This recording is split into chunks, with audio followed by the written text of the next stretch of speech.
Salut à tous, aujourd'hui on va effectuer le changement de la pompe à eau sur la Citroën C1, donc toujours pareil, modèle équivalent à Aygo 107, donc petit moteur 3 cylindres, 1 litre d'origine Toyota. Donc la pompe à eau c'est un sujet assez récurrent là-dessus, tous les 5 ans, même 4 ans il faut commencer à regarder, soit il y a une fuite ou soit il y a un bruit au démarrage, un couinement. Et donc c'est un problème assez connu, quoi. Ça dure pas très longtemps. D'origine on a une pompe à eau de marque Assin. Et moi j'ai fait le choix de prendre une Febulichstein en espérant que la qualité soit meilleure. Donc voilà à quoi ça ressemble. Vous avez le petit joint, les vis et la pompe à eau. Donc quand on change la pompe à eau, elle est entraînée par la courroie. Donc on change la courroie aussi. Donc il y a deux modèles de courroie en fonction de si vous êtes équipé de la clim ou non. Bon, moi je ne suis pas équipé, donc j'ai le modèle de courroie court. J'ai pris une Continental. Au niveau du liquide de refroidissement, j'ai pris pour véhicule asiatique Toyota, Nissan, Kia, Hyundai. Il ne faut pas oublier que le moteur de nos petites françaises maquillées est un moteur Toyota. Pour accéder à la pompe à eau qui se trouve sur le côté du moteur, j'ai démonté la roue et j'ai décalé simplement le passage de roue afin de pouvoir y accéder ici. Voilà, là on voit bien la courroie, la pompe à eau et l'alternateur. Là, on va commencer par détendre la courroie et la sortir. C'est une tension par alternateur. Donc moi ce que je conseille, c'est de prendre en photo où passe la courroie. Vous prenez une photo avant de démonter, ça pourra vous aider au démontage ou vous dire mince j'ai oublié comment passe la courroie. Nous allons sortir la courroie. Pour ceci, il faut faire revenir l'alternateur vers ici afin de détendre et de pouvoir la sortir. L'alternateur est tenu en haut ici, donc on va utiliser une douille de 14 et le défaire légèrement afin qu'il puisse pivoter. Ici vous avez le verrouillage du réglage. Nous allons mettre une douille de 12 et le desserrer légèrement. Une fois qu'il sera serré, desserré légèrement, nous allons venir ici détendre l'alternateur. Il va revenir et la courroie pourra sortir. C'est parti.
Voilà, on peut voir que la courroie est détendue.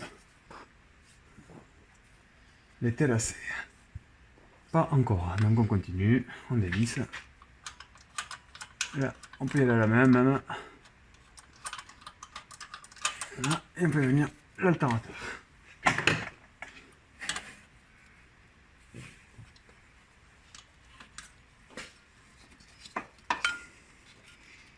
Voilà la vieille courroie. Et voilà la pompe à eau qui faisait du bruit. Je ne sais pas si vous écoutez ou si vous l'entendez sur la vidéo. Autant dire que le roulement est complètement mort. Maintenant qu'on a sorti la courroie, on va vider le liquide de refroidissement. Donc attention, si c'est chaud, faut pas l'ouvrir comme ça, il faut que la voiture soit froide.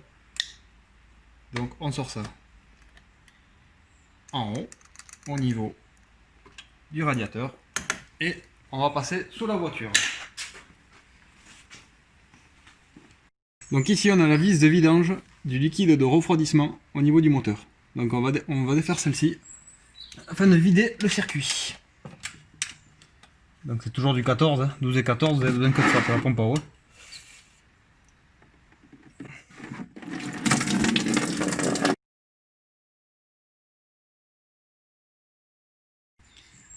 Bon, maintenant que le liquide a coulé, on va pouvoir défaire la pompe à eau. Vous avez 2 vis ici et 3 en haut. Attention à repérer la dimension des vis, elles ne sont pas toutes de la même longueur.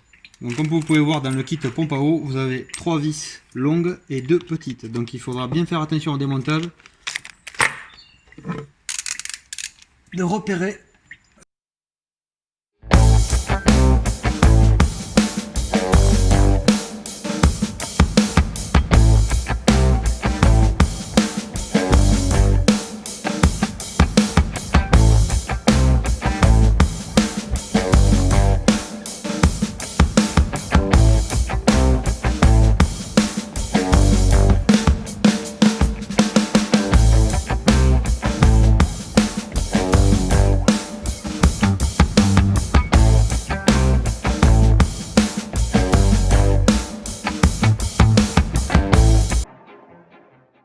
Donc on peut voir ici qu'il y a une grande vis ici, une petite, 2 grandes.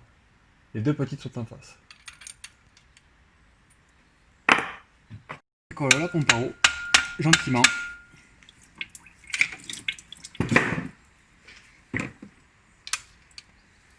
Voilà, là il faut y aller doucement, il ne faut pas abîmer le plan de joint. Et voici notre pompe à eau. On peut écouter qu'elle est morte. La voiture n'a que 40 000 km. Voilà la différence avec l'autre.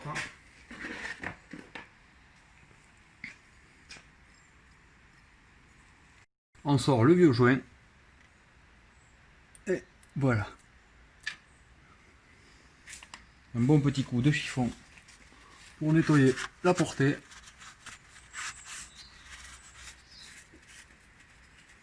On place le nouveau joint. On ne peut pas se tromper, il y a un détrompeur. La gorge doit être au fond. Hein. Voilà, c'est aussi simple que ça. Maintenant, on va remettre le bouchon de liquide.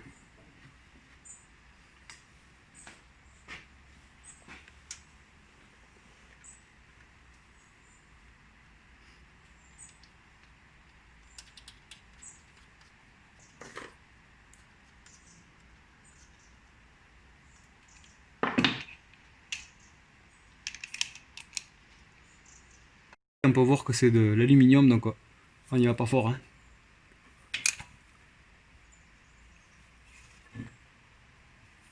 Donc là, on va reposer la nouvelle pompe à eau. Ce qui est important à savoir, c'est que sur ce type de pièces, il faut appliquer un couple de serrage. Un couple de serrage, c'est une mesure de la force de serrage, simplement.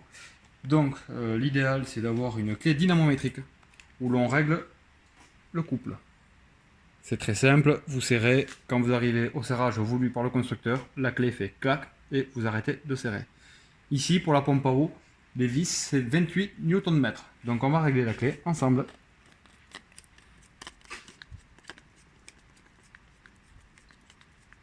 On voit les Nm en haut. Voilà, 25, 26, 27, c'est à peu près, vous pouvez mettre 29, et voilà. C'est bon comme ça. Donc là, nous sommes réglés pour serrer la pompe à eau. Donc j'ai replacé la pompe à eau. J'ai commencé par les 2 vis courtes, tant que je m'en rappelle. Histoire de ne pas me tromper. Ce qu'on va faire, on va approcher toutes les vis, gentiment.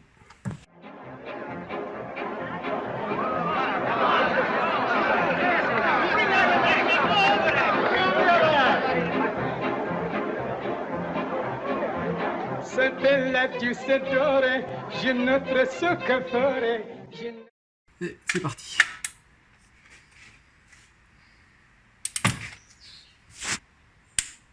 Hop, là ça fait clac, on a atteint le serrage constructeur pour la pompe à eau.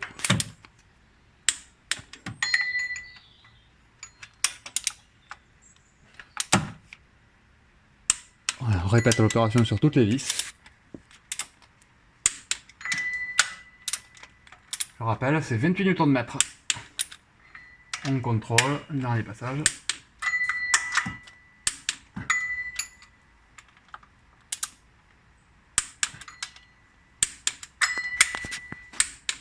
Et voilà. Alors, il est temps de remettre la courroie. Donc ce que je fais, je contrôle toujours que ce soit à la bonne longueur. C'est pas parce qu'on vous envoie une pièce qu'elle est forcément bonne ou que ce soit la même, il faut toujours contrôler. Donc ici moi je répète, j'ai pas de clim, donc c'était une courroie courte. Pour ceux qui ont la clim, c'est une courroie longue. Donc c'est pour ça qu'il est important de contrôler. C'est parti. On replace la courroie. Donc, je commence par la grande poulie. Je passe à la pompe à eau. Et je vais chercher l'alternateur.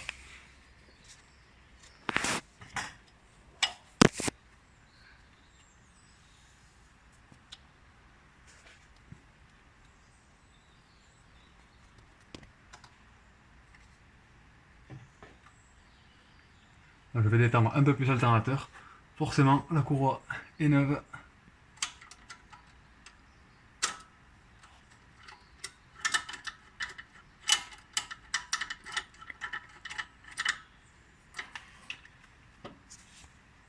Et voilà. Donc là, la courroie est en place. On vérifie, on appuie. Il ne reste plus qu'à tendre notre courroie. Donc là, on va tendre la courroie.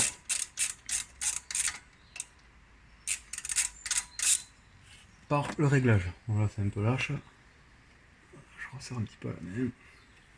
Faut pas fausser le réglage. Et c'est parti. Donc, ce qui est intéressant avant de démonter votre courroie, c'est de regarder comment elle est tendue, histoire de pouvoir remettre la même tension, quoi. Parce qu'une courroie trop tendue, vous allez bousiller la pompe à eau et peut-être même le roulement d'alternateur.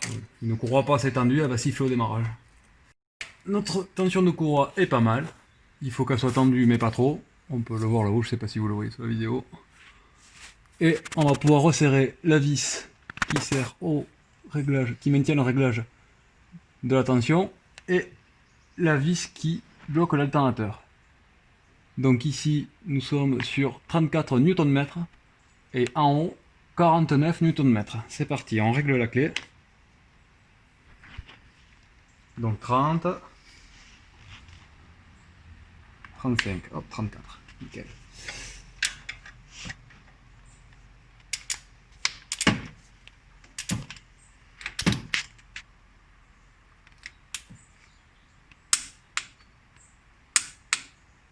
Voilà, nous sommes au couple. Maintenant, on va passer à celle d'en haut, qui est de 49 Nm.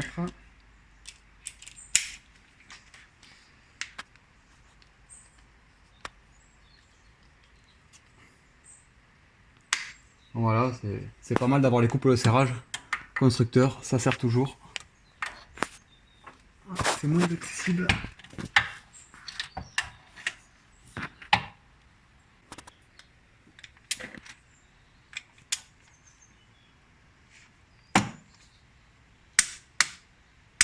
Et voilà, on est au couple de serrage. On n'a plus qu'à remplir le moteur de liquide. Et c'est parti pour la suite. Donc on remet du liquide de refroidissement.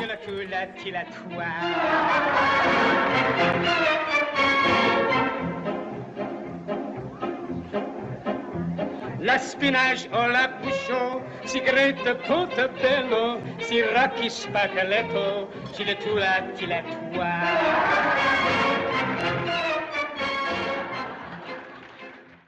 Donc voilà, nous avons remis du liquide de refroidissement, la pompe à eau est en place, la courroie aussi. Ce qu'il va falloir faire maintenant, c'est démarrer le véhicule pour qu'il chauffe, que le thermostat s'ouvre et que cela puisse remplir le moteur et rajouter du liquide. Bon, donc là, j'ai démarré le véhicule. J'ai mis le niveau de liquide de refroidissement à fond ici. Et ici aussi, j'ai allumé le chauffage. Il s'agit d'attendre que le moteur chauffe pour que le thermostat s'ouvre. Vous pouvez aider en pressant légèrement sur les durites, vous voyez, ça fait revenir les bulles. Il faut qu'il n'y ait plus de bulles dans le circuit de refroidissement. Voilà, là c'est une phase assez importante, il faut observer que ça chauffe pas trop. L'idéal est d'attendre que le ventilateur s'allume, donc ça peut durer un certain moment. Là, c'est de la patience, il faut accélérer aussi un peu pour que ça chauffe.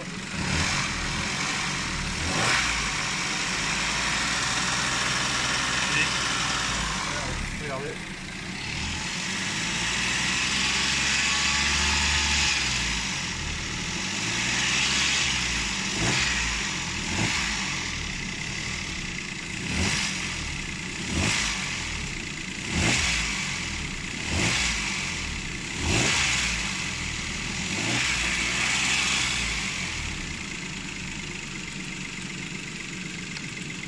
Regarde, on va faire monter un peu en pression.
Cette durite est chaude et celle-là est froide.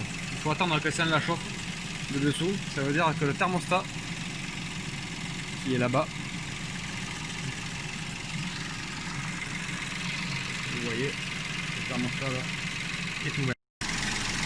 Donc ça y est, le thermostat s'est ouvert. À quoi je le vois? Quand je passe la durite du bas, le liquide bouge. Donc le circuit moteur, le circuit refroidissement est ouvert. Il a fallu environ 5 minutes, je vais accélérer un petit peu.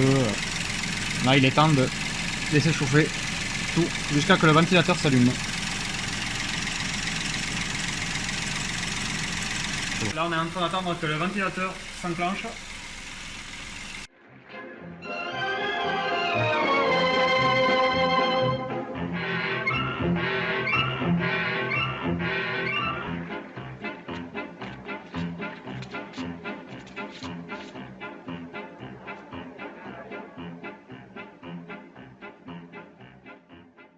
Le ventilateur s'est enclenché, les niveaux sont bons et on peut clôturer cet épisode sur la pompe à eau. J'espère que ça va vous servir. Bon, c'est un peu plus technique que la vidange moteur et la vidange de boîte, mais n'hésitez pas. Vraiment, c'est très simple, quoi. Il n'y a pas besoin de beaucoup de matériel et surtout n'hésitez pas à acheter une clé dynamométrique. C'est ce qui fait que on fait un bon travail. Alors, écoutez. Impeccable.